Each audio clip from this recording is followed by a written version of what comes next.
Today's question is, how much does it cost to leave the pilot light running in my gas fireplace? Well, it's a great question. Never really thought about it before, but somebody has, so the stats are out there. Just give me a second, I'll read some of it off to you.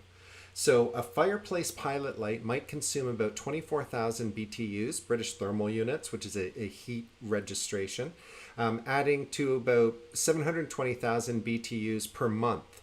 So 7.2 therms is what they call it. Don't worry about all that technical. The important part is what it's going to cost. So they say that if you're paying $1 per therm, then leaving the pilot light on all the time throughout the month will probably cost you about $7 for that month, and calculate that out to $84 for the year to leave your pilot light running. Okay, so I hope that answers the question.